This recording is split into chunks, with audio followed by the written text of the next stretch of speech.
webinar, Inclusive Interdisciplinary Walking Audit, featuring Mark Fenton.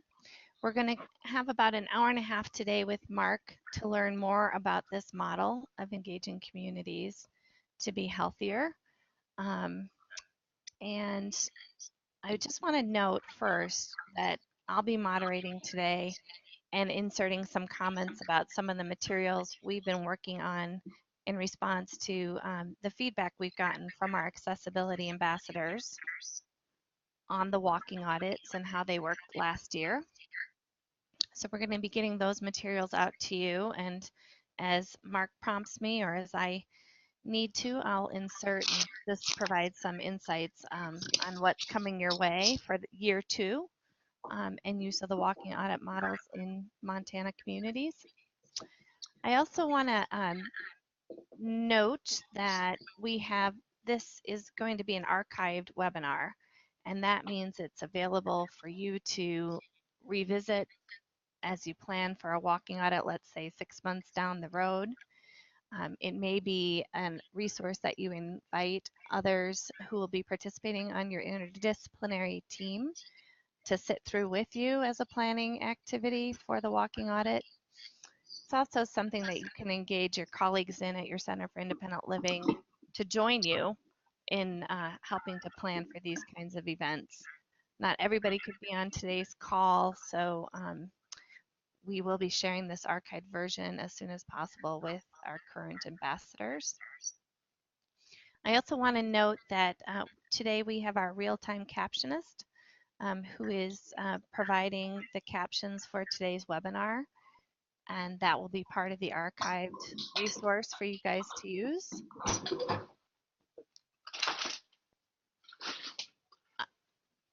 And then I just want to again thank everybody for engaging in this process. Sounds like we've got Kathy and Todd from Butte. We have Alex and Kara from Helena. I'm sitting here with Chris Sillers, who's an orientation mobility specialist who's really helped with this model and inclusion of aspects that are important to people who are blind and low vision. Shyla, thanks for joining from Great Falls, and Travis and others in Helena. Kathy Kostakis, thanks for being with us from Bozeman. I'm sitting here at my office on the University of Montana campus. I'm getting some feedback, so I'm just kind of pausing for that. But I do want to introduce Mark. For those of you who haven't met Mark in person, Mark is a nationally recognized public health, planning, and transportation consultant. He's an adjunct associate professor at Tufts University, an advocate for active transportation, and former host of America's Walking on PBS television. He's consulted with the University of North Carolina's National Center for Safe Routes to School and Pedestrian Bicycle Information Center, and has led training and planning processes for pedestrians, bicycle, and transit-friendly designs in communities across the U.S., Canada, and Australia. I'll add Montana as well. Many of our communities here, Mark.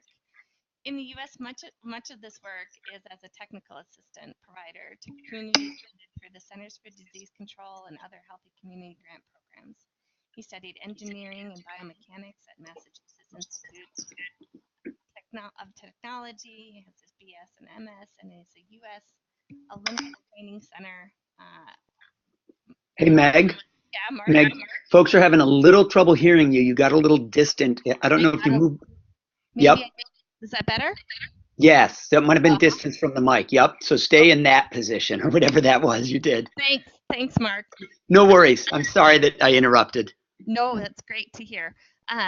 So Mark studied engineering and biomechanics at MIT, and he works at the U.S. Olympic Training Center, was a manager of human performance laboratory at Reebok, and has published numerous articles and books related to exercise science, physical activity promotion, and community interventions.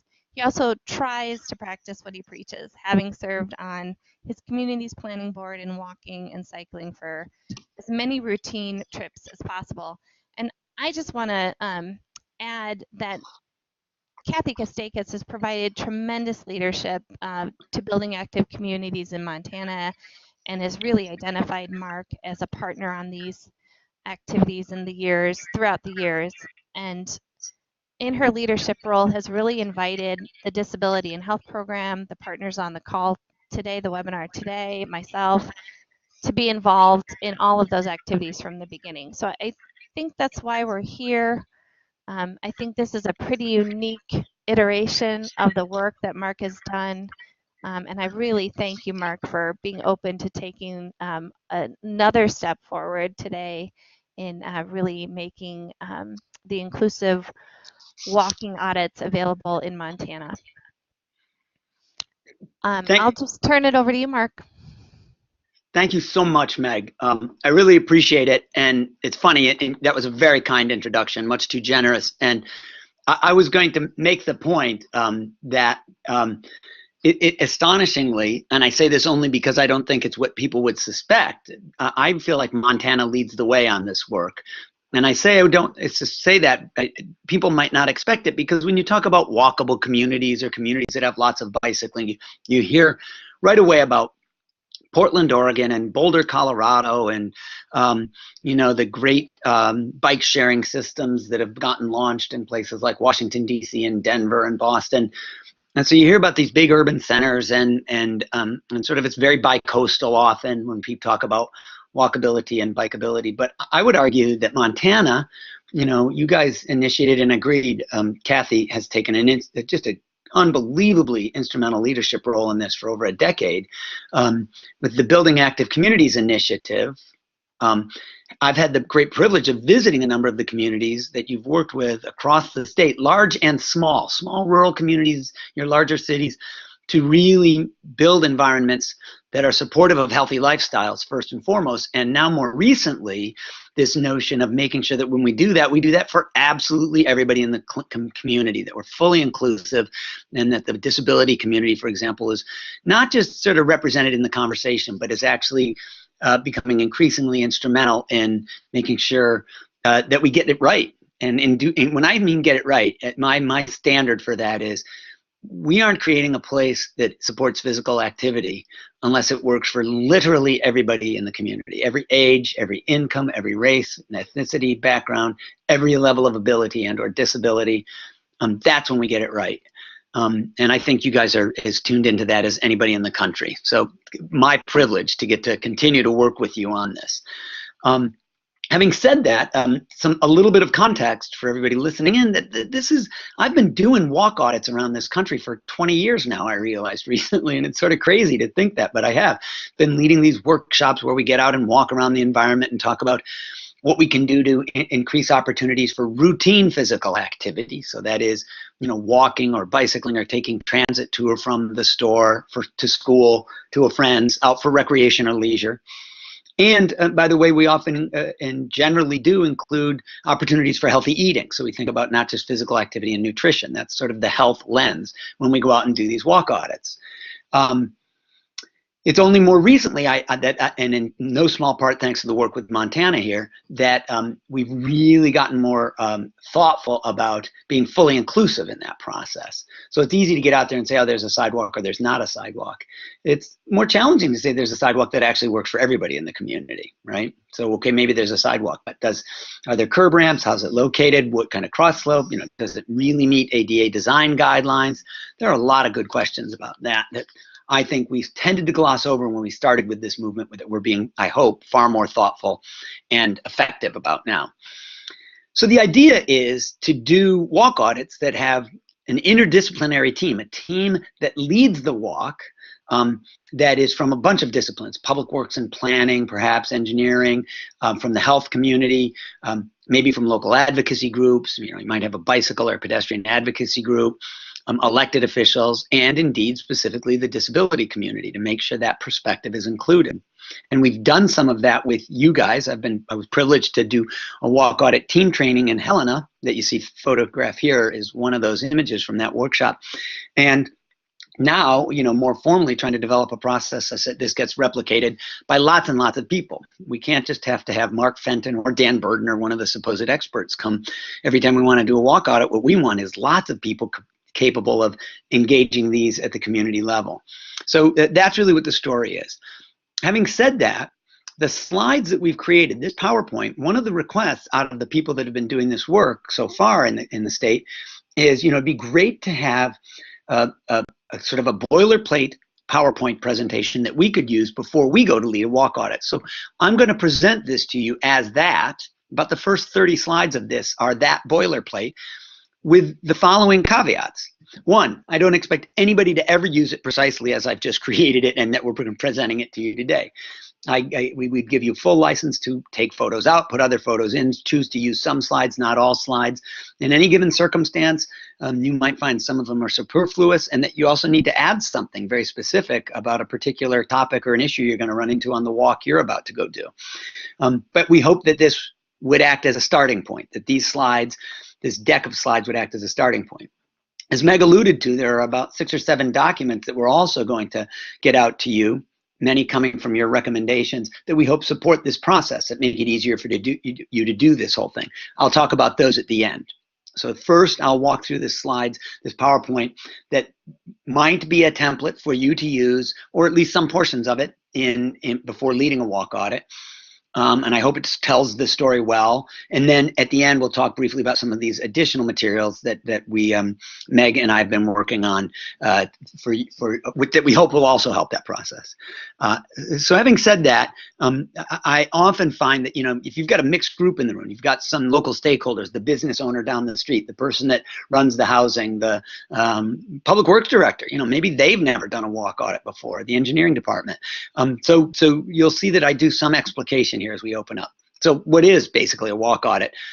It is the idea of a facilitated walk of an area to explore whether it really is supportive of active transportation. And, from the health lens, we're always thinking about physical activity and healthy eating. But more importantly, and more broadly, the ability of everybody to engage in the community, to get out and be about in the community, whether they can drive a car or not. That's one of the big things. The automobile has become the determinant variable of mobility in much of American society, and we want to get away from that. We want you to not have to be able to be a driver to get to your daily needs. Usually a walk audit's combined with some kind of planning session. So as you see in the photos above there, they're from when I was working on Louisville, Kentucky's pedestrian plan. And I'm happy to say, and this is some years ago now, I was working with a company, Tool Design, which is really gets it, I think. They're one of the national organizations, national planning and design firms that really understand. We worked with the School for the Blind in Louisville for one of the walk audits that we hosted there. We worked with the Senior Center, the picture on the right, for another. And you'll notice the walk audit includes not just getting out and experiencing the environment, but also then coming back and doing some actual specific planning. Saying, okay, what did we learn on this walk that might guide either programmatic or physical infrastructure improvements or even policy change in this community? And we find, last but not least, these walk audits can be very powerful education and inspiration sort of opportunities. To get an elected official out to walk with a group of kids to school, or with some folks from the School for the Blind there, and to see what they're dealing with is very different than to just say it to them. In other words, them being on the walk may help precipitate and inspire those elected officials to actually do something about what we run into out there. And they can also be great for practical planning. I will say this, if you don't take anything else from my recommendation from 20 years of doing this, the best walk audit you'll be doing a good job if you facilitate the walk in such a way that it is an act of shared discovery. It is not the experts telling everybody else on the walk how it should be, what they should see, and what the answers are. If you do that, you've blown it. What you really want is the group collectively experiencing the environment out and about as we are on foot. We sometimes do, by the way, bicycle audits, but being out in the environment and experiencing it, and then collectively sort of saying, wow, I never realized how hard it was to get from here to that store across the street, that neighborhood to that school, or how great it is, or that this route was available. Wow, a little wayfinding would help other people discover this route. It's an act of shared discovery. That's the important point. I also want to say that these are a specific type of walk audits. I would argue better this. These aren't a specific type of walk audit. This is what walk audits should become all the time now. In fact, my concern when we started working on this is this: all we did was made special inclusive walk audits for the disability community. We'd be absolutely failing. because what we'd be doing then is saying this is a special category, and only when we take the time to look through this lens will we think about these issues. Quite the contrary, I believe that walk audits in general, when we're getting out and doing this sort of interactive work with the environment, should be as inclusive as we can make them. And Meg reminded me, that we want to very specifically make clear the great benefit of including people with disabilities as decision makers and actual influencers all the way through the process, from planning to the implementation of the walk to actually evaluating it and sort of creating next steps afterwards. And ideally, at least one team member will have some technical expertise in this area, whether formal training and understanding of codes and guidelines like the Americans with Disabilities Act, whether they work with an accessibility training institute, or something like that. We find that the more of that expertise that's available, just as, by the way, I like a public works director or an engineer on the walk that understands what a good roundabout versus a bad roundabout is, and what the differences in those designs are. And by the way, a public health person on the walk who understands why it matters that we be physically active every day. In other words, each of those expertise are important pieces of making a walk audit work well. Meg, you want to add anything there? I promised I'd take a breath once in a while. Oh, she must have muted her microphone. I really don't have any to add there. No, thanks. No worries. No worries. Often I'm asked, when do you do walk audits? Are they only when there's something special occurring? And these are just examples of opportunities that when you might. Certainly during a community's comprehensive planning or project planning process. So if a specific piece of infrastructure, a new road, a bridge, a greenway is about to be built, or when you're updating the comp plan, walk audits are a great tool. So when we were doing, as I said, Louisville, Kentucky, or Seattle's big giant pedestrian plans, we did a bunch of walk audits in those communities to make sure we got public input. And you will find that in doing so, you can get public input that you won't get if you just expect people to show up at public meetings. Going into neighborhoods and having things like churches and schools and the Boys and Girls Club, an assisted living facility hosting a walk audit gives a much different picture and lots of input that otherwise we might not get. Certainly when we're doing things like updating policies, like our zoning ordinance or design guidelines, or making a school siting or a school a transportation policy decision, a walk audit can be a very effective way to make the conversation far more enlightened and inclusive, I guess I'd say, because we really think about different things. If new infrastructure has been involved, been created or being created, so that's a picture of back-in angle parking, which is sort of a novel approach and we believe safer and more efficient approach to parking. It makes it safer for bicyclists to ride on that road in Billings there near the McKinley School. I think that's Billings. I may have that wrong, but somebody will correct me. And my point is only that in doing that back-end angle parking, maybe a walk audit of that neighborhood and explaining, getting people out and seeing it in action and literally standing there and watching for a while students are coming and going, while parents and teachers are coming and going, might be a way to help introduce it. The same with a lane reduction or what we call a road diet, or with a roundabout or something like that.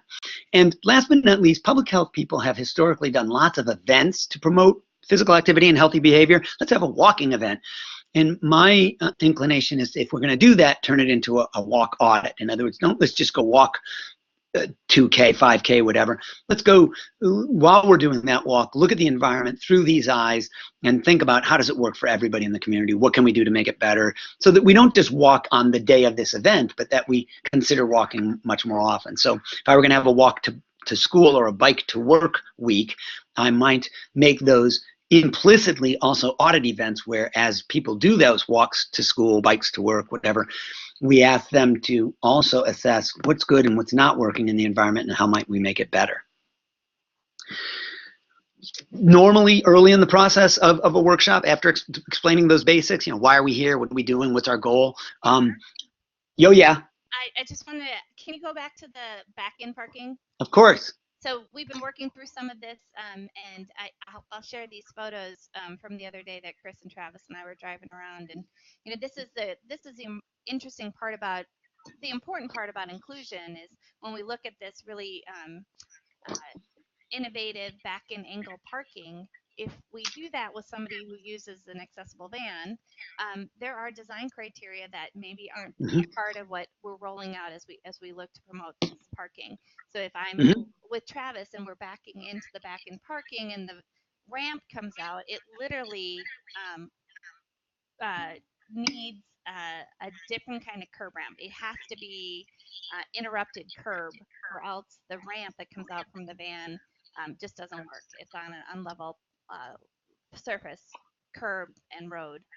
So Okay. So is that a ramp that's coming out of the rear of the van? Is that the point? out of the side, Oh, out of the side, yeah. back, And then the you also need to. comes out going backwards. So Meg is talking. It sounds like we're still having troubles hearing you, so you've got to get really close to your mic, Meg. Yeah. But Michelle just told me that. But so she's just saying that as we do something like this, the ramp hits the curb, and then it's not it's not landing on a flat surface, right? It's landing on elevated curb and so on. So what you've got to do then is either make sure that your HP spots if you're making a row of parking like this back in angle, you've got to design that in, which is utterly doable, by the way, but it's got to be built into the design. You got to say, okay, wait a minute, where are those spots going to be, and how would such a ramp assisted van actually locate? Where's the ramp going to come down, and how are you going to connect to that? That's absolutely right. Good example. And it's much easier to do if somebody's involved in the walk audit at the beginning and catches that right then before you've even designed it, right? So that you're not trying to retrofit something after the fact. So this slide is one I would expect you to modify depending on what the agenda of your workshop is. But I will suggest that most workshops don't just include the walk. That what we really like to do ideally is some sort of introduction of the group where we have people talk about their aspirations and so on. I sometimes have people talk about their recollections of their physically active youth. Some of you have done this to me. I have people think back and say, what were your earliest recollections of being physically active as a little kid?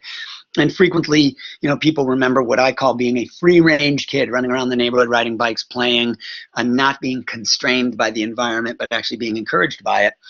And then I asked, what do you think most kids today experience? And they say quite the opposite.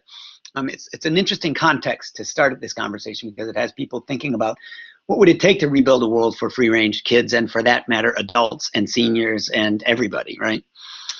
Then normally we do some kind of a learning, such as using this little slide deck for something like a 15 to 30-minute presentation, followed by the walk itself, followed by bringing people back. I prefer right afterwards, when their brains are full and they're of both oxygen and ideas, because they've been out moving around in the environment, where we get them to think about programmatic, infrastructure project, and policy recommendations. And finally, then taking the ideas generated during that work session and really getting down to specific plans and committing to stuff, saying, yeah, we're going to do this. We're going to do this in the next 6 months. This agenda, again, you'll adjust it based on your workshop. But it's important to let people know as they've come into the room what's expected. And Mark, regarding this is Meg. yeah. I just want to insert, this is a story from John Cruz in Atlanta, whose daughter is full grown and special education teacher now, but at the time she had significant cerebral palsy, and John once wrote to me, and this was around accessible housing, that no matter the kind of advocacy they did, the friendships they tried to build, he always wished for the day that someone would come by and take his daughter out for, into the neighborhood, this free-range kid idea, and it just never happened. And so, so much of what we're trying to do here is extend this vision of participation in our communities to kids who have disabilities, who for it just doesn't really happen. It's not part of the history. Yeah. Yep. Excellent. So in doing the introductions, I like people to do sort of their recollections and or aspirations for the community, but you certainly want to introduce the team. And again, this is a placeholder slide where I presume you would put in the names of the people from these various disciplines that might be hosting the walk. And this is sort of a very typical quartet. It's not the only quartet, but when we use the term interdisciplinary and inclusionary walk audits, if you had an individual representing these 4 areas, you'd be starting at a pretty good space in my experience. In other words, having done lots of these, by having folks from each of these 4 areas. And by the way, the engineering person might be from the public works department, but they might be from a private firm in the community that does really good, innovative, and state-of-the-art design. That might be a better person if they are more progressive and or aware of state-of-the-art design techniques. The person from planning could be from the planning department. They could be from a regional smart growth or advocacy organization, or from the private sector, somebody from the Urban Land Institute. It could be a developer, but who really gets this stuff. So don't get in the box that we only think agency in each of these 4 categoric areas. The person from public health could be from the public health department. They could be from a community foundation that does a great deal of public health work. But I would suggest to you, as you think about introducing a team, it being this kind of interdisciplinary, I think is really helpful. Knowing full well that there's no specific quartet that's right, or quintet or triplet by that matter. I will always open my talk, quite honestly. I'm going to admit my bias, because I come at this from, again, almost 3 decades now worth of work promoting physical activity, with a short version of the kind of that story, the why the physical activity story. Normally, and the version of the slide you'll get, this unfolds with each of these little segments or points coming up one at a time. But the core story is this: we know we should be physically active. Data tell us adults should get 30 minutes of physical activity, children 60 if at all possible. That we do better if we get more. It reduces risk for chronic disease and all of the things that kill us prematurely, like cardiovascular disease, type 2 diabetes, osteoporosis, but also things like clinical depression and dementia and old age, a growing list of cancers. They're not the only things that kill us, but in modern American society, they're the preponderant ones. So we know we should be physically active, and we also know that mostly we aren't. The data is very clear that is maybe as little as 10% of American adults, or maybe even as little as 5 and 10% of youth actually meet these guidelines. Our recreation is increasingly sedentary, our work is, our transportation is. We also know that just telling people to exercise more is not enough. It's not working. People are very busy, and they will do, as in the central photo here, jump up and down during the exercise break session at a big CDC conference, but only if we're telling them they have to. What we also know is that creating supportive environments does help it. There's good growing body of evidence, and the Surgeon General published a report in fall of 2015 called the Surgeon General's Call to Promote Walking and Walkable Communities. And basically it says, yes, the environment matters. We can tell people to exercise and or to be physically active, but that walking is a very good choice. Routine walking, getting out and about for tasks, daily tasks, and the environment matters. Last, but perhaps most important, not least important, would be the fact that the very prescription we would make to create such a setting that is supportive of active transportation leads to what is now being called by many the triple bottom line, which is benefits not just to public health, but to economic health and to environmental health. People often refer to this as people, prosperity, and planet, the triple benefit of designing places for active transportation and in a fully inclusive and a comprehensive way. So that's the short version of the public health story. I've included one geeky data slide on the Surgeon General's report on physical activity and health, which came out in 1996, and the physical activity guidelines in 2008, which include, by the way, specific recommendations for youth, for seniors, for those with physical disabilities. In other words, they've really tried to make it comprehensive. They're updating them again to be even, I think, more complete. And I believe, at least I hope, we have urged them to include specific recommendations that acknowledge it doesn't have to be structured exercise. These photos to the right, the young woman riding her bike perhaps to work or for errands, the gentleman who's walking with the guide dog there, and it looks like he's been shopping, right? He's got a bag in his hand, so he's not out for an exercise walk necessarily. It may well be how he is getting to or from the store, work, something else. Or the woman in the lower right, who reminds us, by the way, she doesn't have any physical disability necessarily, but there she is pushing a grocery cart, and what we see is that she benefits from a fully accessible design by virtue of using this cart to carry her groceries home. So again, the guidelines there to the left, that website is a great resource for anybody in your session or for your own further exploration of the guidelines and how they recommend this 30 minutes a day for adults, 60 minutes for kids. The last specific point on the physical activity stuff is that two things to note here. First of all, you'll notice the numbers here are much higher. It suggests here that those with no disability, only about 26% of the population is sedentary. Those with disability, only more like 47%. It's almost twice as much inactivity or sedentary behavior among the population with one or more disabilities. Those numbers might be higher because we know much of this is much of the data that we've heard is based on self-report, inquiry, not objective measurement, like putting a pedometer or an accelerometer on somebody's hip. But the real takeaway from this slide, irrelevant of whether the absolute values are correct, we know that they're probably their relative numbers are meaningful, and that we see that those with one or more disabilities are at much greater risk for both physically inactive lifestyle and then associated chronic disease, either twice or even 3 times as at risk. And this has great implications for cost, but I would argue even, and that matters, of course, cost matters, but I would argue much more so even for quality of life, that as we think about everything from economic access to just personal freedom and dignity to overall community quality of life, and I would argue collective quality of life, not just of the individual, but I would argue that the social quality of our communities, if we are out and about and interacting outside of automobiles, that interaction is far more personal and has the potential to be far more positive and productive.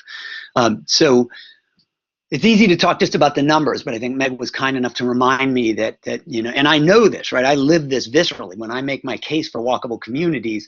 It's a very impassioned case, again, for the free-range kid, for the free-range senior. The senior who is aging in place, not having to give up their engagement with the community just because they've had to give up their driver's license, that's a really big deal. If they can still get out and interact with people at the local coffee shop, store, their healthcare facility, and that really holds for absolutely everyone, right?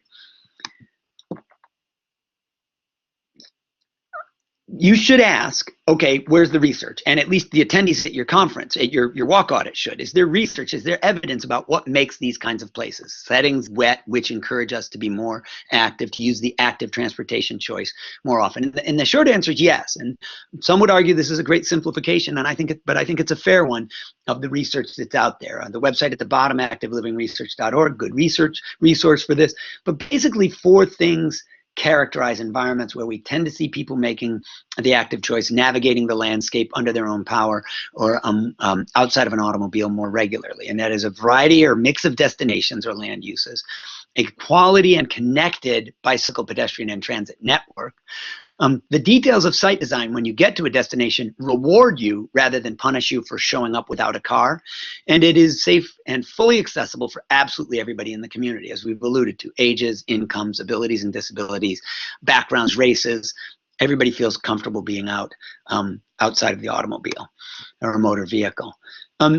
Think about that. That's on 3 scales. I mentioned 3 scales there. That there's the macro scale of land use, the meso or medium scale of the network of facilities, and the micro scale of site design, which just within 5 or 10 feet of you. You know, the bench, the shade tree. So again, to amplify each of these 4, and you'll notice that a lot of these photos, I don't know if I've labeled them all, but they're all from around my many visits around Montana, so you might recognize some locations. That first one says one of the biggest things we can do to encourage people to get out and about without a car, that is in the walk, bike, transit modes, are to have where they live and work and shop and to play and learn and pray proximate rather than spread out. So much modern zoning has housing subdivisions over here, malls over there, the big giant consolidated school district over here. Historically, we had more compact neighborhoods. We had shared open space like neighborhood parks and playgrounds. We had neighborhood schools and shopping districts. Downtown main streets included housing above and retail below. And keep in mind, just because that's multi-story housing in the right-hand picture, Meg pointed out, she goes, you know, that doesn't necessarily have to mean it's not accessible. If that building's been retrofitted and there's an interior elevator, we can have multi-story, you know, Main Street type housing, really accessible storefronts there. But the housing above could be accessible too. Similarly, if they are not accessible, the homes in the upper left, modest changes can make those visitable homes, right? They can be homes that people of all abilities and disabilities could successfully visit. Next is the network of facilities, and here everybody thinks sidewalk right away, but it can be on and off-street facilities. So on-street facilities, bicycle lanes, off-street like multi-use pathways, certainly sidewalks, curb ramps, and appropriate accommodation at intersections, and transit.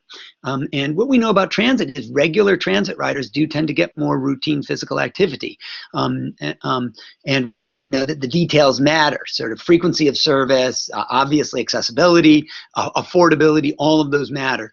But it's very encouraging to know that transit, and by the way, in smaller and or rural communities, many people say, well, we don't have a transit service. Maybe we've got a dial-a-ride or a senior shuttle.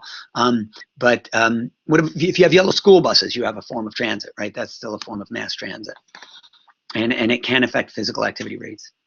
Third element is the details of site design. I alluded to this. When I get to the store, does it look more like the picture on the left, accessible front entrance, or is it the classic, sort of much more contemporary, what we've built over the last 50 years, giant mall or strip mall or box store set back from the road? That might, by the way, be technically, that picture on the top right, I think is a Kohl's, but it could be any big box store. That might technically be accessible by ADA standard, which is to say there are curb ramps to get up onto the sidewalk in front of the building and so on. But I'd argue there's a broader or little a access question, which is, how do I get to that front door from across the parking lot, right? If I've hopped off at the transit stop, for example, that's not trivial. And for my mom, who may not have a declared disability, but who cannot break into a run halfway across the parking lot, playing Frogger across the parking lot to the front door is going to be problematic. So again, when we talk about universal access, we know that it's benefit to everybody, not just somebody, for example, in a wheelchair. So those details matter. And I think that our zoning ordinances of recent years and our site design guidelines kind of neglected that, and because we only thought about access by an automobile driver. Last but not least, it's got to be safe and, again, fully accessible to everybody in the community. And here we could talk about safety from crime, because we know that perceived safety around crime is an issue, but also in particular from traffic. Interestingly enough, regarding crime, what we hear is many people say, and certainly experts in law enforcement tell us, one of the best ways to make a place feel and be safer is to repopulate it with pedestrians. In other words, if I see other people on the street, I know that street is probably safer just because there are more eyes on the street. Active storefronts tend to do the same thing. If we have storefronts up at the sidewalk versus set back, that street feels and indeed is safer. Having said that, I'm an engineer by training, and what I'm happy to say is engineers have learned a lot in the last couple of decades about creating environments that are really supportive of active transportation, and tools like median islands, like the one that you see on the top there, roundabouts, curb extensions, where the people in the lower right are able to step out the width of the parked car and be seen beyond it and see beyond it.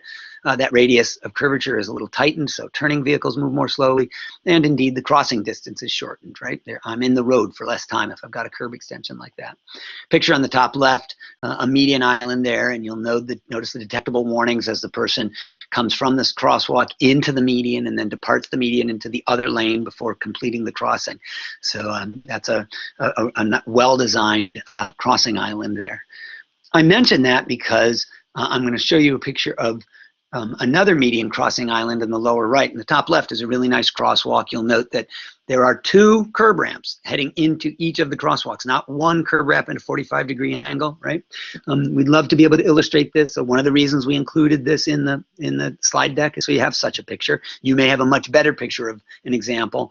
I like also the pedestrian signal, the countdown timer. You can't see, but there is an auditory signal there. In the lower right, interestingly enough, that is a really neat kind of a design that we're seeing engineers use. It's fancy in the sense that that crosswalk, that steel box on the bottom of the picture is actually half of a sensor beam, so that when I walk onto the detectable warning pad there, I actually cross that beam and it starts rapid flashing beacons on the pedestrian crossing sign, the yellow sign that you see there. So I don't even have to press a button to ask for that. Those beacons start to flash. I then come out to the center. The offset is intentional, right? The Z crossing there to make me actually face toward oncoming traffic so that I am more likely to look toward and see an oncoming vehicle. Now, Meg pointed out that one of the failures here, and it's a modest one, but I think it's significant, is there's no detectable warning to tell me when I've come into that center Z offset. And the Z offset also creates some amount of deflection that I have to navigate if I'm blind or visually impaired. So it'd be interesting for me. I'd love to work with folks on enhancing the quality of that design, because we do know that the Z offset does increase yielding behavior among sighted pedestrians as they look toward the oncoming traffic. But I also want it to work for somebody who's blind, so we've got to get that right as we think about such a design. We do a better job of that if we're all together on the walk audit as we think about such a crossing. We did walk audits this is my important message from a guy who's done lots of walk audits. I was doing walk audits only a week and a half ago in Honolulu. And the gentleman in the picture in the lower right actually leads an accessibility organization. He's the executive director that does access training for visually impaired folks in particular. I think that's an area of expertise for them, or focus for them. The gentleman in the picture on the left is actually one of their trainers. And by chance, we just happened to catch him. I was out scouting the area we were going to walk. But he happened to be crossing at a really busy intersection that has auditory signals. And the executive director actually told me, he says, I'm not convinced that they're actually beneficial here. And I thought, geez, don't we always want to put an auditory signal if that's broken? He said, it's a really busy intersection. There's lots of different turning movements and so on. He said, and the auditory signals, oh, and it's also near a school. And he actually pointed that out. He said, I get a lot of, particularly around the time of day when the kids are coming out, I got that additional background noise, kids talking and screaming and stuff. He said, I find it a very cluttered auditory environment. And for me, the auditory signal on the crossing is not as helpful as not having it there, taking that element of clutter out of the sort of my landscape, right, my audioscape, and allowing me to focus on listening for specific cues, like cars making the right turn and things like that. I'm telling you this not because I'm making a judgment on whether he is right or wrong. Or what I'm telling you is that was a great learning for me, and that often, in my experience, the water is never crystal clear, and it's always a little bit muddy, because there are not necessarily just black and white answers to what's the best design for a particular location or spot. And the insight that we got from him being on the walk with us there at that intersection was, I thought, far more substantive than me having a standard rule which says, here's the right thing to design at the intersection. Meg, I'm going to give you a second to turn your mic back on and weigh in on that if you'd like. Or anybody else for that matter. If you want to write a note to Meg, you can type to her through the chat box. By the way, I'll take this moment to say you can use the little chat thing, which is on the little pop-out screen from the right, at any time to write a question to Meg that she'll then pass on to me as we conclude when we get to Q&A and discussion. Thanks, Mark. I appreciate that. I want to just point out the Shero on that slide. On the shared use arrow, yeah. Yeah, I think, one of the things, again, is, the design of that width is really based on your typical biker. And so as we take an inclusionary approach, technically, maybe that changes as we start to see people using a wider base on their bike, let's say for hand cycling and so on. So right. Another example. Interestingly enough, one of the recommendations that came out of the walk on this road was that maybe because of the volumes of traffic and so on, and because we're standing there, right, you feel it differently. Watching bicyclists try to navigate it, that bikes need dedicated space. In this case, a shared use arrow is probably not sufficient in the minds of the local users, which is so much more helpful than just some expert engineer saying, oh yeah, traffic volume on this road suggests a share arrow is sufficient.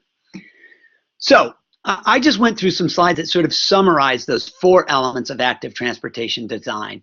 I'm just going to remind you that as you're about to walk out the door, concluding your slide presentation, you're having questions, your Q&A, your discussion, remind people what they're thinking about as they walk out the door.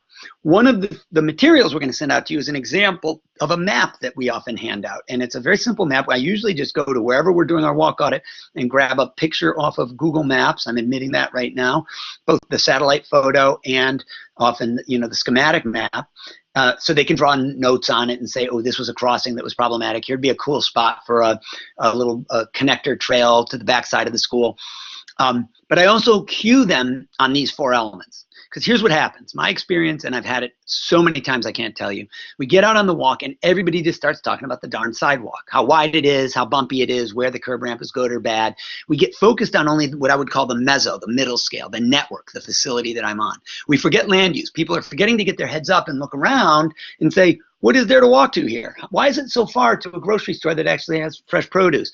Why is that transit stop on the opposite side of the street and right up there with no crossing? I got to go either a quarter mile one way or the other to get to the northbound transit stop. Is that really a good decision? In other words, we need to be looking at all of that. Where's the school relative to the housing? Where's the shopping that the seniors in the senior facility would actually go to? Or the coffee shop for that matter. Not just the shopping. Where's the coffee shop that they go to just hang out and interact with the neighborhood? And then at the other end of the spectrum, at the micro scale, the site design, things like we got a grocery store, but it's still set behind a giant parking lot, right? Or is it actually up at the street and is the parking in the back? And of course, have we made it fully accessible design, and even how does the traffic, how do the other modes, cars, and for that matter, bikes, interact with us as pedestrians? So reminding the group of this as you do the walk, as you walk out the door to start the walk audit with this slide, but then throughout the walk audit, and that's why it's on the Q map. So on the map, those 4 things are there. I'm going to suggest to you as a facilitator, constantly go back to that. Otherwise, you may find we only spend all of our time talking about sort of number 2 on this list. And you really want them thinking also at the big scale and at the micro scale. And if you do, you get good impact. In other words, as soon as you say it to people, they get that. They go, right. Where are the destinations? What kind of destinations are there? So I have 3 rules, and I literally post them before we walk out the door, and I re-explain them as we walk out and begin our walk. First of all, most important, watch out for one another, for traffic. Be safe. We are out in the real world. We're not just looking at slides. We're going to use all appropriate, follow all traffic rules and so on. We're going to cross if the light changes on us. We'll wait for the second half of the group. And again, I'm reminding people, think of all possible users, not just yourself. Think about all ages and abilities and disabilities, income, races, and background.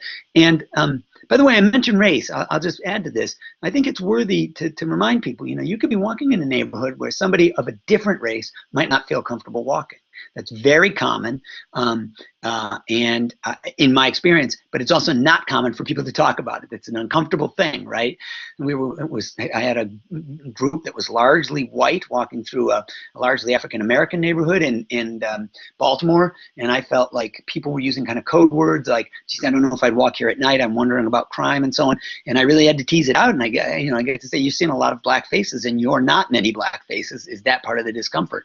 The same could be true reversing, right? And I think it's worth getting to that if at all possible.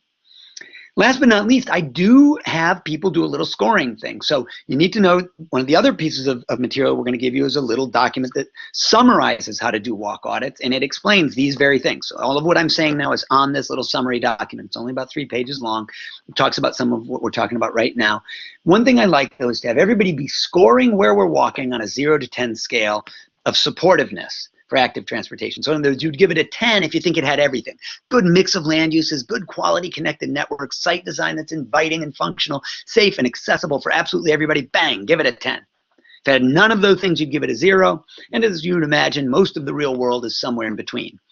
Having the group actually think about it while you're walking, not scoring it, not writing it down, but just thinking that. So it's really powerful, because when we stop, what I then say is, okay, everybody kind of get around me, gather around. I'm going to pass my hand over the group, and many of you have done this with me, so I don't mean to be pedantic here.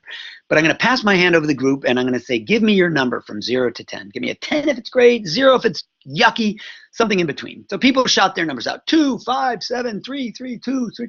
And then you say, okay, I think that was an average of this, and we had some highs and some lows. Why did you not like it? What were the things that kept it from being a 10? Now I have people talk, and this is so important as a facilitator. We are not just having the public works director and the mayor tell us what they think. I very specifically make sure I look at the parent and the young child, the kid who's walking with us, the people of all backgrounds, and particularly non-technical backgrounds, are important to pull into this conversation.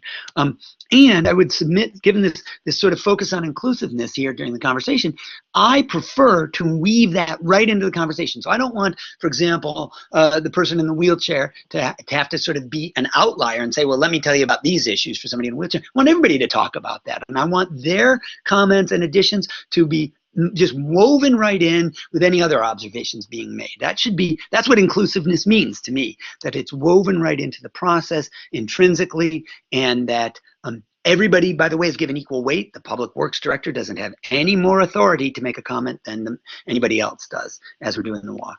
So I teach people this before we walk out, but your job as a facilitator, it's really critical to get that right. Couple of points. When we're out walking, I always remind people to observe how the people who live here every day, work here every day, are using it. So when we were doing this walk audit in Tacoma, Washington, there's the group walking in the upper right. There was some subsidized housing, low-income housing, top left, really nice stuff, wonderfully walkable. You see the nice wide sidewalk, accessible units, things like that. Notable though, that neighborhood was separated from school by the chain link fence that you see at the bottom there. There was a National Guard facility to the left, so it's even got barbed wire on the top. I don't know if you can quite see that. But as we were out there, this is not making this up. I did not set this up. We're standing out there looking at this fence from the other side. Actually, we're on the neighborhood side. We're looking back toward the school in the distance now. Don't we see 3 kids come from the neighborhood with their football or lacrosse gear? I guess it was football. They come to the fence, and what they figured out is that all they have to do is push the fence to the side, the one at the right-hand side there, and they can squeeze around it. Like, they would take turns. One guy would go through, then the other guy would hand him his football gear, then he'd go through, and then they'd hand through their gear, squishing the fence. So there they are walking on through. Clearly, there's a very obvious message here. The neighborhood would like access to the school, and that these fences are not keeping anybody out. 2 pretty important messages. It's so awesome to have that happen with the superintendent of schools on the walk with you, with a city councilor from that district, so that you can say to them, boy, do you think there's a possible solution here? Observing the people who live in the community, how they interact with that community is really, really powerful. A quick side note, one of the pieces of material you'll get from us is 2, actually. You're going to get our scouting document and then a checklist for the walk audit route. The scouting document sort of guides you through looking around the community before you've even chosen your walk audit route, before you've even said, here's the mile and a half we're going to walk. Because you obviously can't see all of a community when you go for your walk. But what I want you to do is to think about the issues of that community that can be illustrated on your walk. Because you really want your walk to be more broadly representative if it can. The second is indeed a checklist that you can use for yourself as you go through your walk audit during your pre-walk, because you're always going to walk a route you're going to facilitate ahead of time, and identify things you want to point out. So let's say you saw those kids going through the fence there. You'd want to take note of that, and if nobody mentions it as you're doing the walk audit, might stop by that fence and do the 0 to 10 scoring thing. My hope would be one of the locals would say, I need to tell you, we know kids cut through the fence, they squeeze it. But if nobody else says it, you should say it. So Meg has made a really cool checklist that you're going to get as part of your materials that allows you to essentially pre-walk your route and identify anything like that under all 4 of the elements: land use, network, site design, safety, and access. You can identify any sort of teachable moments, points that you want them to get by using that checklist, and you'll have it with you as you lead your walk. That said, one of the Backy communities, I think Kathy's maintained a relationship and been instrumental in this. I was just up in Whitefish again only a week ago. When we were doing walk audits there in 2013, they identified this road, the top 2 pictures near the school, very wide. Construction was underway.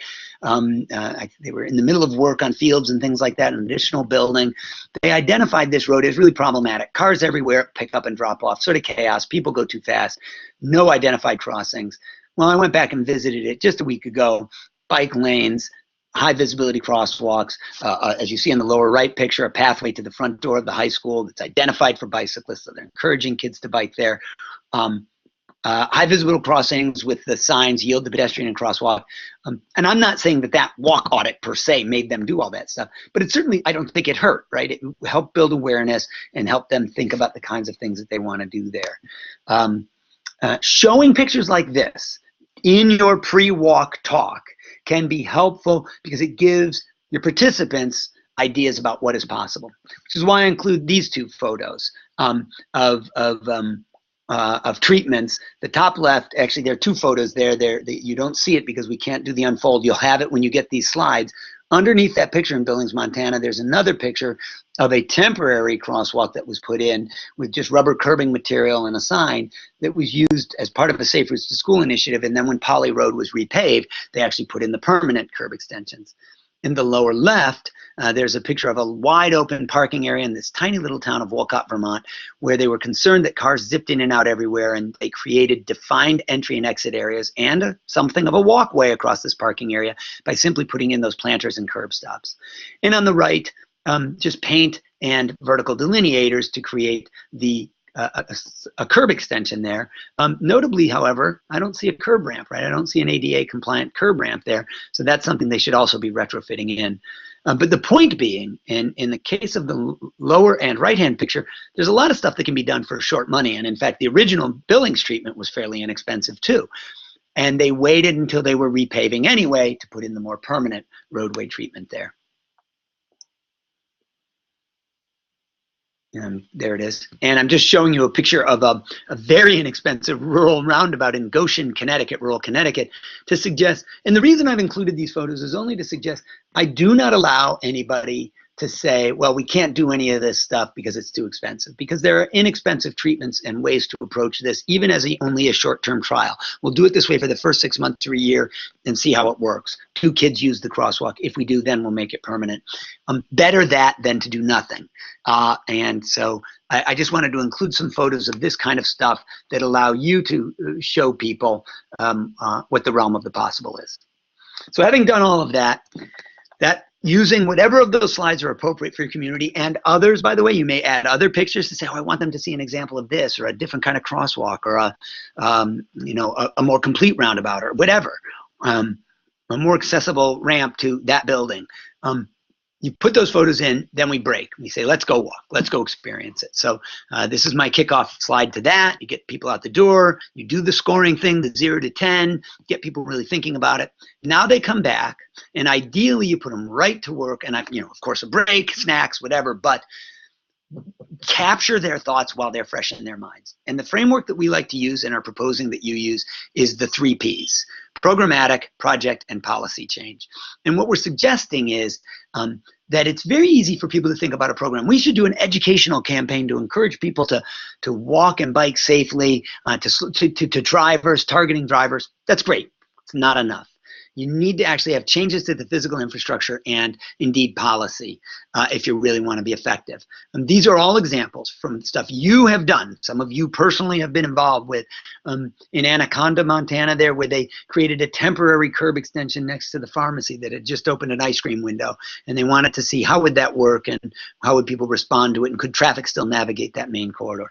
In Livingston, after walk audits there, we identified this intersection as a very large one, fairly near their school and their farmers market, and the question was, might it be a good candidate for a roundabout? So they're testing that idea just with K-bales there to see geometrically even, could it fit, and could cars navigate it, and could the occasional could school buses, the occasional truck navigate it.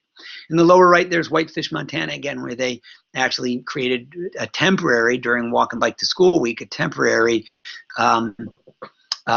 protected bike lane, basically, or buffered bike lane, to see, would parents be willing to let their kids bicycle if such a protected facility were available. Those are great things, and I love those to be outcomes of a walk audit or a workshop. Let's try this for a day, a month, a week, whatever. Let's do a temporary treatment, low cost. But the gold standard, the thing we all really want to see happen, is policy change. What we want is communities to be adopting, for example, complete streets, and adopting and implementing, let me say it very specifically, complete streets policies. That's a policy that says every time we touch a road, we think of all users of all ages, abilities, and disabilities, income levels, backgrounds, anything, even routine maintenance, repainting. And there are resources. You'll note I've got here at least 5 resources, websites of resource areas, so that in as much as we say, oh, well, complete streets, what does that really mean? If we were going to update our design guidelines, well, you can go look at the National Association of City Transportation Officials Urban Street Design Guide, and the FHWA, Federal Highway Administration, has just recently put out a design guide for rural areas and small communities that shows this is what it means.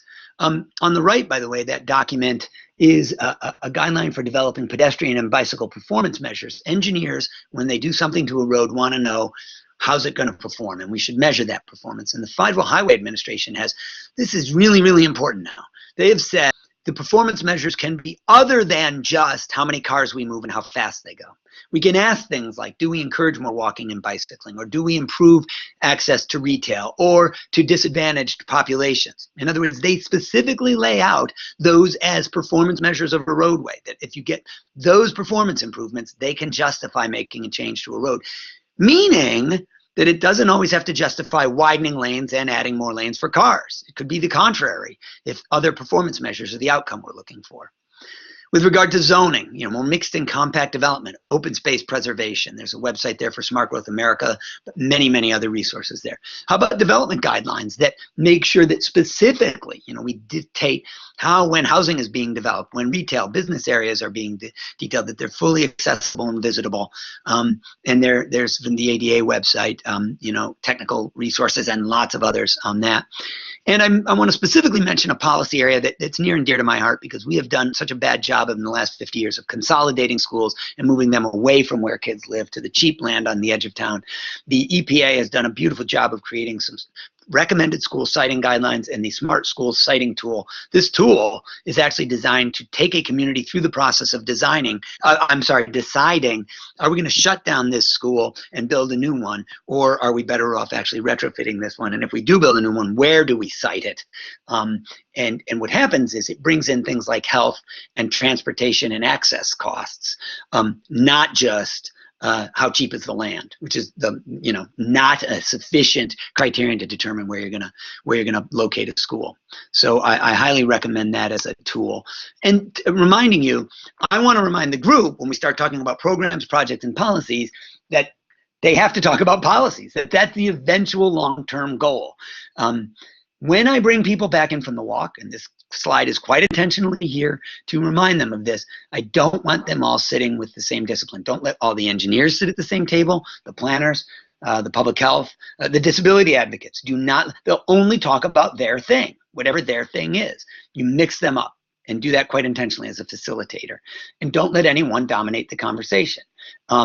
One of the feedbacks we got from some of you on some of the workshops was that if it became only a workshop on disability access, then it felt too narrow, and other people felt like we weren't talking about, for example, land use. We'd lost sort of that scale because we were talking about just all the micro design issues of the actual corridors we were walking on. So your job as a facilitator is to remember to think about the multiple scales, macro, micro, meso, and micro, and to let all of the disciplines have their sort of engagement in the conversation. I actually often create a grid like this, and I recommend you do so. And I even have a handout. And you know what? We could add this to the list of things we send out, a very simple handout that actually, when groups are working at tables, it's not likely you're going to have time for them to all give all of the ideas they had. So I often say I want to hear 6 things or even 3 things from each table. 1 programmatic idea, 1 project, and 1 policy. And often I'll go around and say, let's all talk first about short-term, low-cost ideas. Program, project, and policy. Bang, bang, bang, bang. We go around the tables. Then I say, now, what's something longer term? It's going to be more costly, but also probably more impactful in the long run. Again, bang, bang, bang, and we go around. So that this simple grid, this can be drawn on a piece of flip chart paper. It can be put up on the wall. They can, if they have a big map, they can put it on the edge of the map and draw their notes right in there. And then these are just examples. So for when we've done walk to school in particular as a focused area, the programmatic idea might be to have a walk to bike to school day event and give out checklists. The project might be to add some even temporary paint and signage along the routes, put in access ramps, temporary ones where they aren't working right now, curb ramps, where they are lacking right now. And the policy might be for city planning and school board all to sanction this event and to take part and make it not just a one-time event, but do it every month. Have walking Wednesdays, have 10 of them during the course of the school year. That's the shorter term, lower cost stuff. Then the more fancy, longer term, but more costly stuff might be to actually identify some satellite drop off and pickup areas at nearby churches or schools or parks, set up walking groups at those, to do some infrastructure improvements like crosswalks, construct missing trails, improve or repair access issues. How about putting a 5-minute at the policy level, a 5-minute safety delay on the car line at dismissal? And let's go a step further and actually change our policy on school siting, where we think about universal access and favoring, I know this sounds like blasphemy, favoring the bicycle, pedestrian, and bus modes over the automobile mode as we design and even site the school. So that's just a grid. It gives you a sense of how to do a frame, of have the conversation. What I'd like to say is encourage people, oops, sorry, I want you to see that picture, so I'm going to go back to that. Encourage people to get active, draw on their map.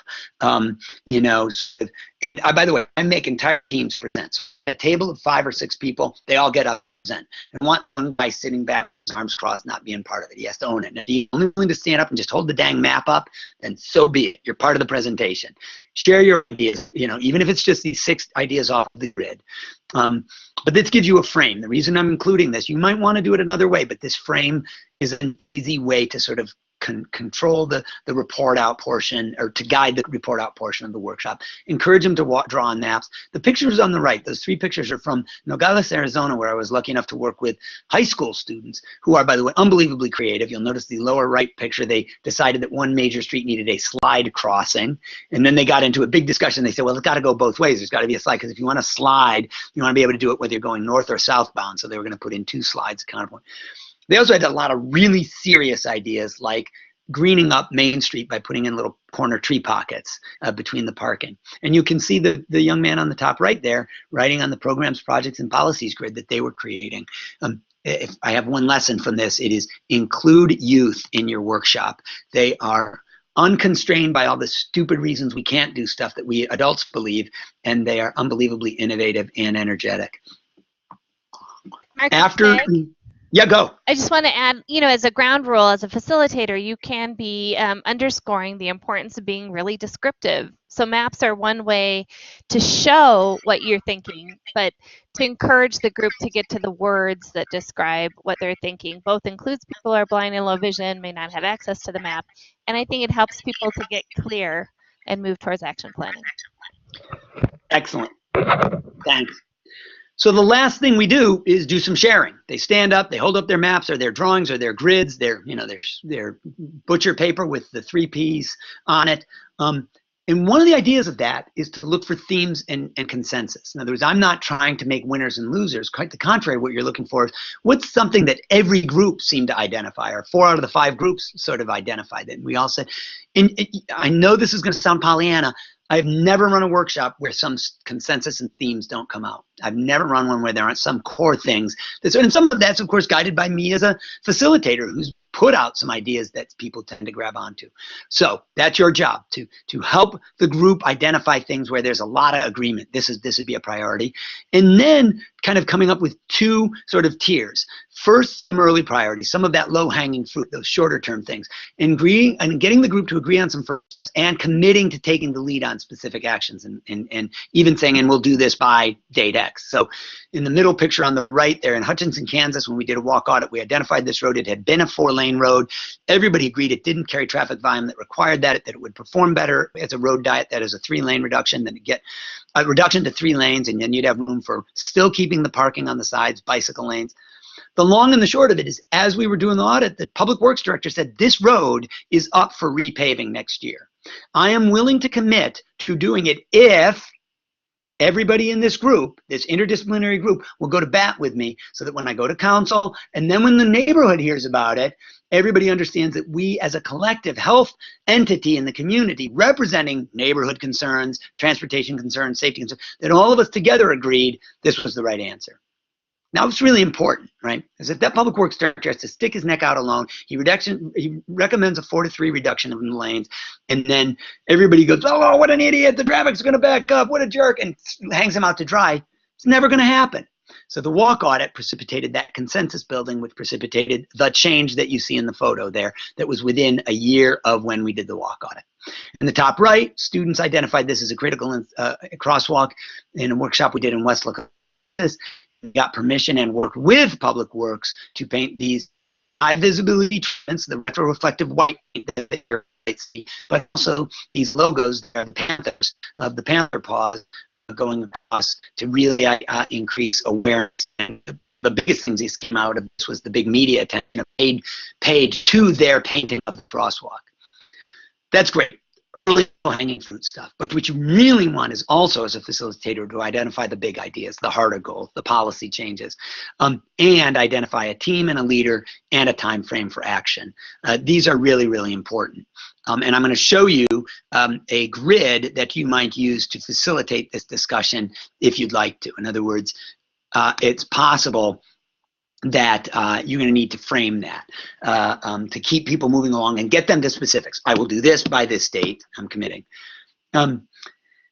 takeaway lesson, though, for all involved is the best walk audits that I've ever had have the broadest array of perspectives, and you as a facilitator make sure that everybody is respected in that process and that no one perspective dominates. It's going to be hard, and you're going to have to be really on the game as a facilitator.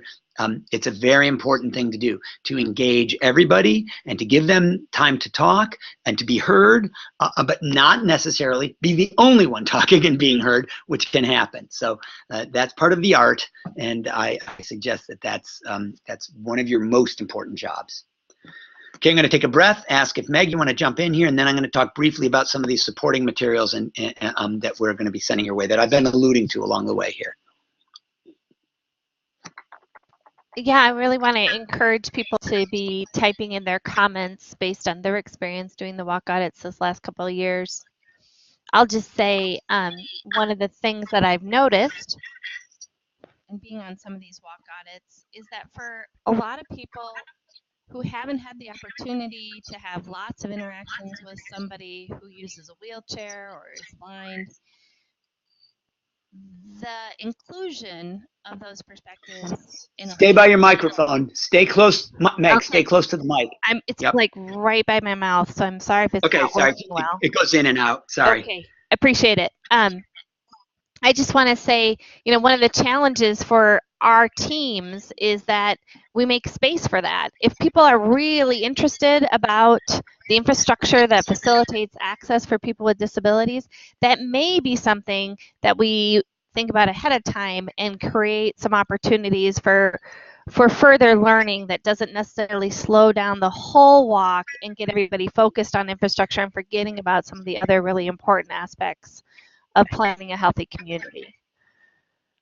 So That's a great point. Go ahead, Mark. I was going to build on that, and I'd say, for me, an answer would be, let's say we get going and I find that we're bogging down at an intersection discussing. This doesn't even have to do just accessibility in any subtopic area, right? We get into a really heavy debate about whether a roundabout would outperform a signalized intersection, or the details of how this curb ramp should work and why the signal box is in the way and how we move the signal box. And all of a sudden you spend 15 minutes at that intersection and you don't even get your full walk loop in, right?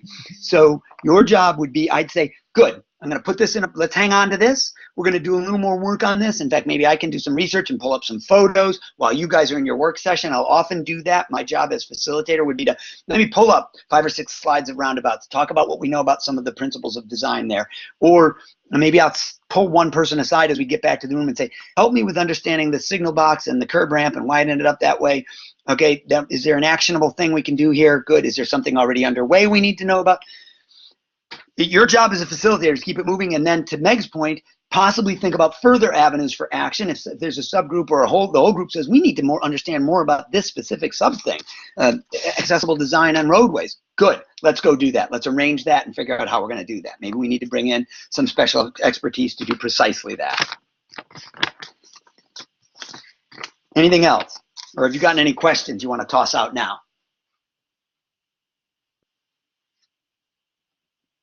Okay, if not, I'm going to talk a little about just some concluding tips, and I've alluded to all this. Keys to success, that interdisciplinary team. I think I've said it as clearly as I can. Let me specifically remind you that I've not explicitly said, but strongly urge that folks from areas like economic development, chamber of commerce, from housing, if you have a housing authority or equivalent entity or agency, as well as private sector, developers and so on, and transit, be involved on your core team. They can be huge influencers of the environment, and they have control over lots of and sometimes important resources.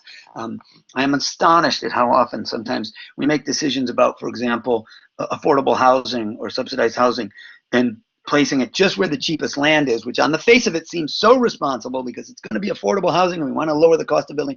But if the people in that housing can access nothing, right, if they can't get to shopping, to schools, to work opportunities, we have done them no favor, and the long-term costs to them and to the community are still not mitigated. Second, as I've alluded to, you always pre-scout your route, and I urge you to use the checklist that we're going to send along as you walk the route to think about notable positive and negative things and opportunities for improvement. Part of your job is to think about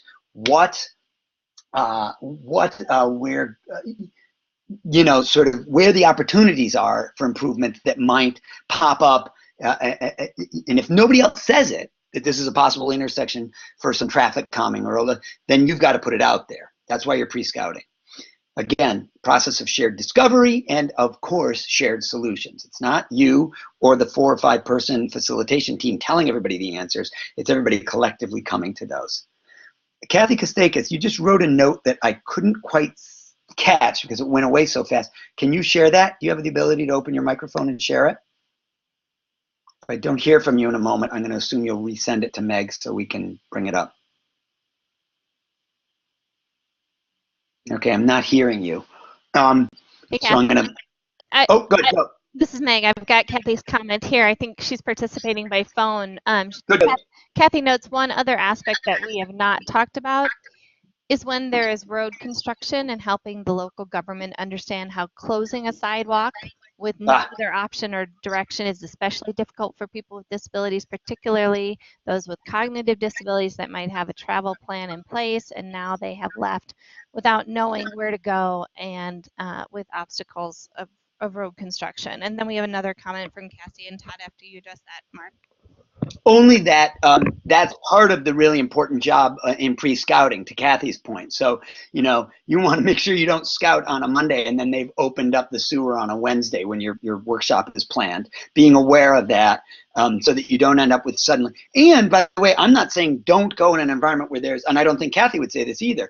Indeed, that could be an important thing to actually observe during a walk audit. We just did one. I was just doing them in Boise, Idaho, and I quite intentionally made the route go by where some new construction is existing and where they've done a good job of routing the pedestrians. They actually have created a buffered walkway on the same side of the street. They don't make you do one of those extraneous street crossings, sidewalk closed this side, go across where there's no crosswalk. Instead, they actually prepared a very good accommodation. However, to Kathy's point, it does deviate from where the sidewalk historically went there, which could be really problematic for somebody who's not experienced that before and is not prepared for it. So checking, that gets back to the walking your route ahead of time and then having a plan. I'll go a step further and build on that. Meg has suggested, and in some of the materials you're going to see, that we need to think, if we're really going to be inclusive of all possible users, we could have an issue just with weather. Let's say we have our walk audit plan, we get a bunch of snow, and it would truly be problematic for somebody in a wheelchair, right? That's impassable.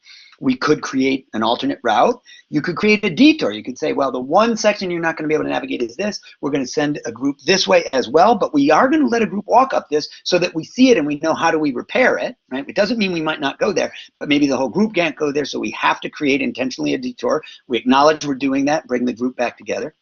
And Meg even suggested a possibility would be a really short route for those that have limitations that would require that, such as an even in the building walk or more just around the block of the meeting location or something like that.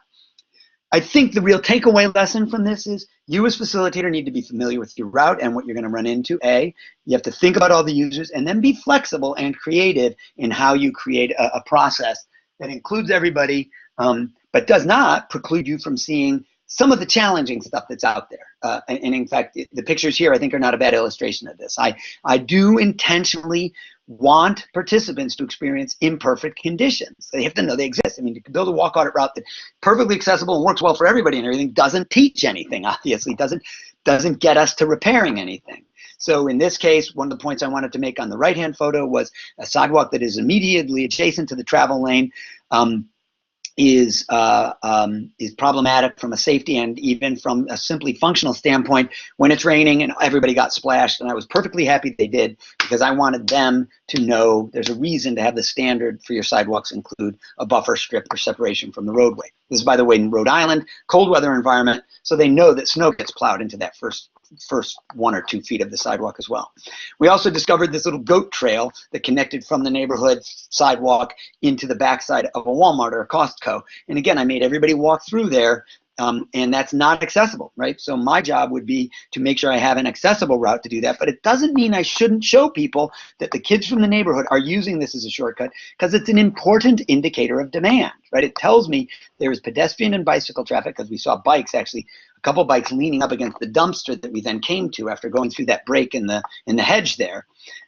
Those are important lessons.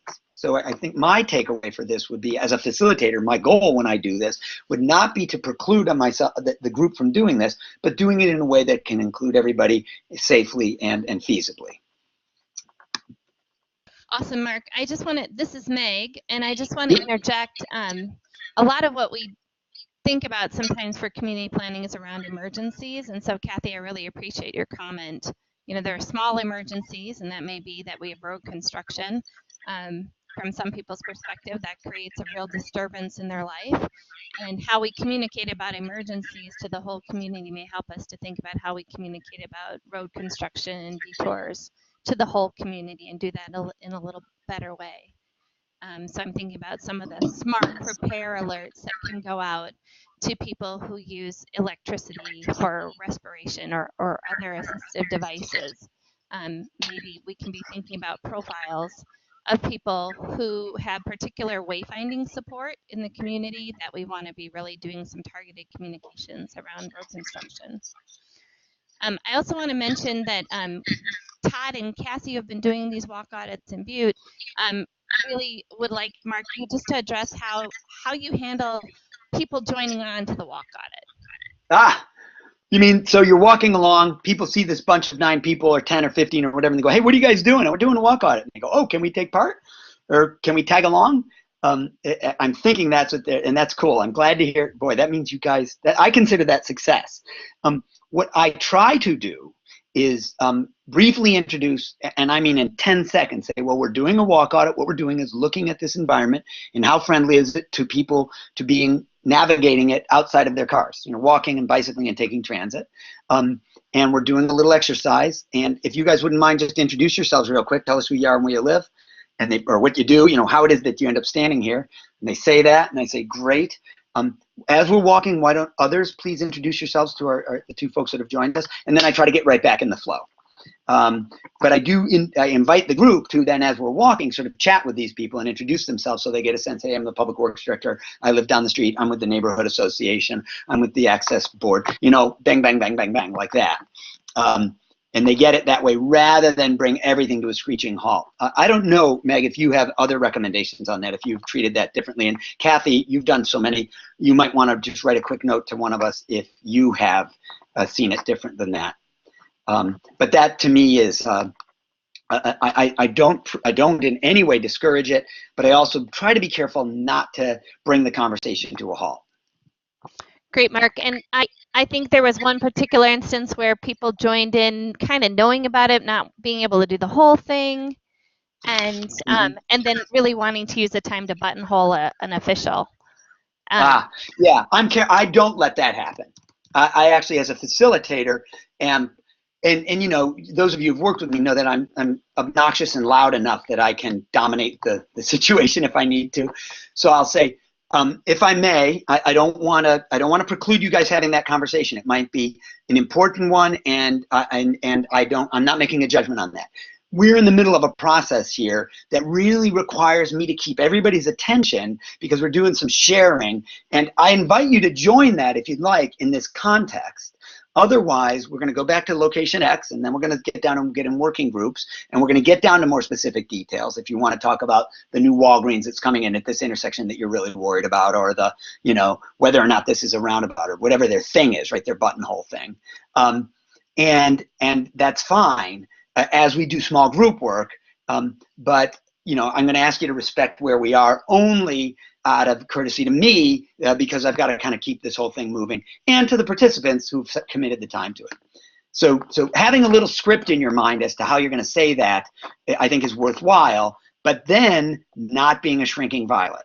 You got to do that. You're the facilitator, you're running the show, run it. Is that okay? Does that sound way too obnoxious? No, I think it's good to remember that you have that permission and that role as a facilitator, and it's not always hard. It's not always easy to do.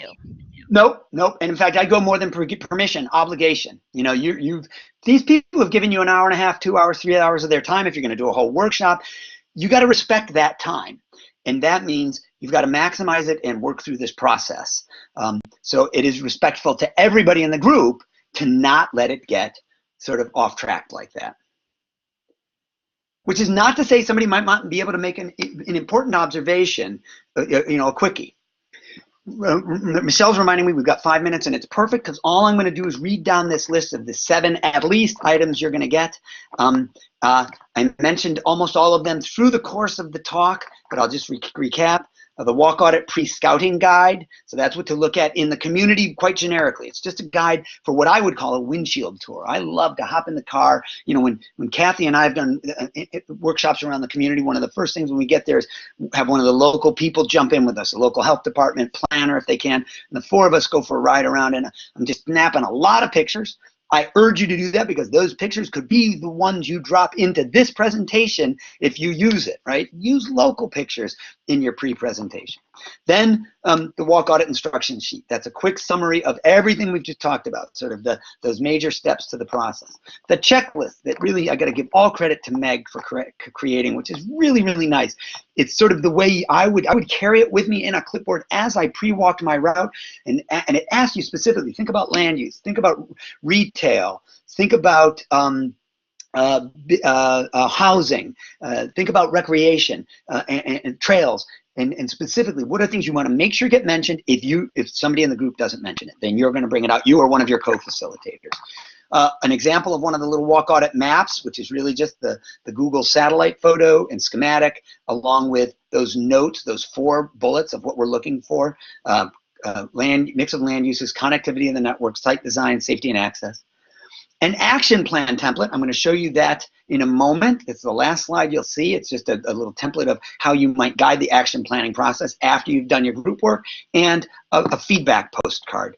This would be one that just is 4 or 5 quick questions to the participants to get a sense of, did the walk audit help sort of increase their awareness and quite possibly actually influence their behavior personally or professionally going forward. This is a picture of the feedback, that planning grid, and it really just asks 5 things across the top. What's the big idea? Your group's going to come up with these ideas that filled in the P's. And let's imagine one of our project ideas is adding or repairing the sidewalk network. So then you just ask the big questions: who, what, when, and how. So the who is who's going to take the lead on it, but who else will be on the team? The what is their specific outcomes? What's going to specifically happen? And what are those various people going to do? City Council might think about the budget for those sidewalks. Public Works will probably contract or design and implement the sidewalk construction. The Planning Department might maintain a sidewalk inventory, make a GIS map. Maybe local schools and the AARP and the independent living groups will be the volunteer field assessors who go out and actually identify where the gaps are. Maybe we've got a specific expert in ADA design to make sure that we're fully compliant. Put target dates on stuff. That's the when. This will be done by summer of 19. We're going to get the inventory done by spring of 2018. And then how do we resource it, right? How are we going to pay for it? Or whose time?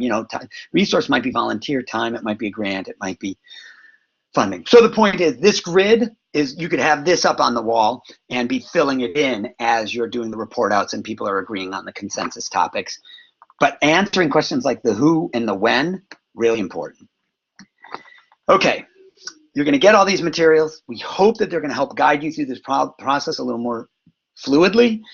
I hope you'll feel comfortable that these slides, at least those first 25 or 30 of them, might be useful in a pre-walk presentation. But I fully expect you to customize them, and I hope you find them useful for doing that. Meg, any final additions? No, I really appreciate everybody's input and Mark's response. All these resources I hope will help you. They'll certainly help us at the state level be tracking what everybody's doing, and hopefully we'll do a good job sharing successes across all the groups. So thanks so much. Thank you, and thanks to Montana for continuing to lead the way. I'm proud of you guys. Very lucky to work with you. Thank you, Michelle, for making this all work. Yep.